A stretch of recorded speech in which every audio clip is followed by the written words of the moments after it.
Hi everyone, I am Jericho Hogsik, and today we're going to share with you our vlog which is entitled The Modern Filipino Heroes Across Oceans. Hello everybody, my name is Ivan Marco Carino. Hello, my name is Antoinette Bendaña. Hello, I'm Mark Joven Avellano. The goal of this vlog is to trace the important and domestic and international context. From the beginning, OFW's Bagong Bayani discourse arose from this. It does so by charting the period of strong encompassing in the Philippines, from its own colonial beginning to the general framework of foreign labor in the labor code of 1974, all the way up to the administration of President Corazon Cuanco. It shows how Aquino controlled and fostered the Marcos era country labor scheme. It goes into the factors and led to it. It's probable that Aquino may label migrants as heroes. The claim is this international and national contexts have influenced Bagong Bayani. It's possible to be the best. Changes in transnational and political economic systems can be better understood by looking at global and political economic changes.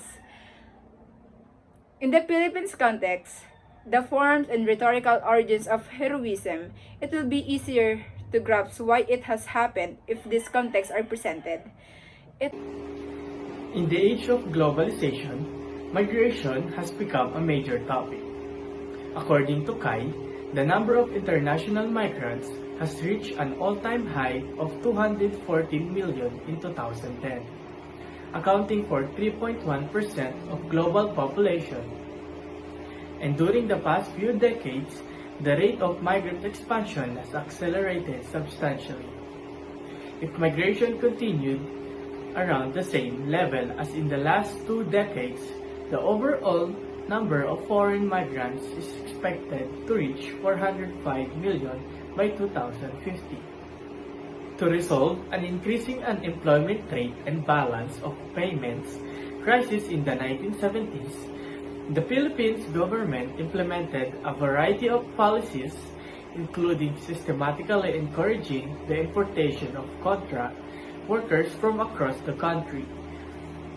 The program, which was created under Ferdinand Marcos' lengthy military dictatorship, was explained as temporary remedy to handle the country's current difficulties.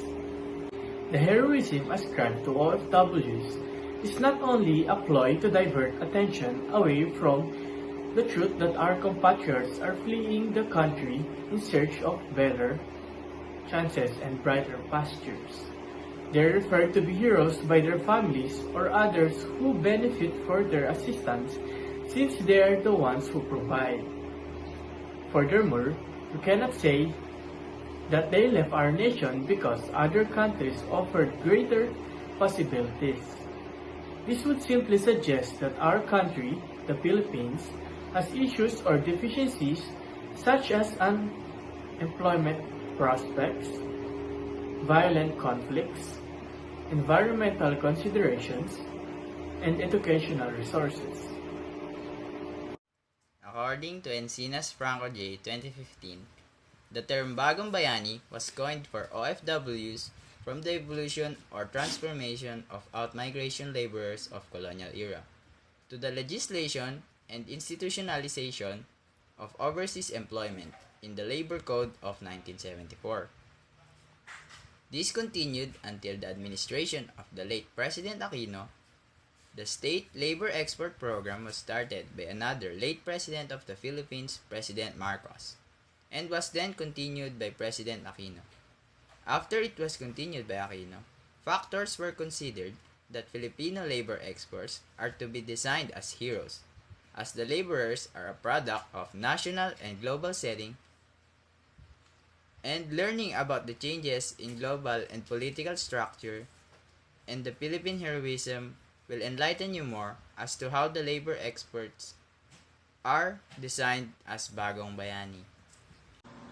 OFWs are also named as Bagong Bayani because of their sacrifices in leaving the country in order to provide a better life for their family and loved ones even though they are far away. Aurora Almendar shared some stories of OFW and their sacrifices while abroad. They described their experience working abroad as a pain that gratifies, meaning all of the pain that they feel goes away after sending money to their family here in the Philippines. There are also some Filipino workers that went abroad with high dreams to help their families, but came back in a casket after facing abuses abroad.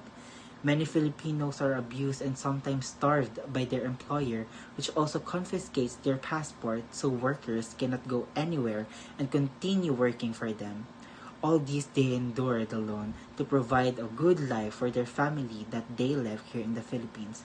And that's why I think that they deserve to be called as the Bagong Bayani of the Philippines.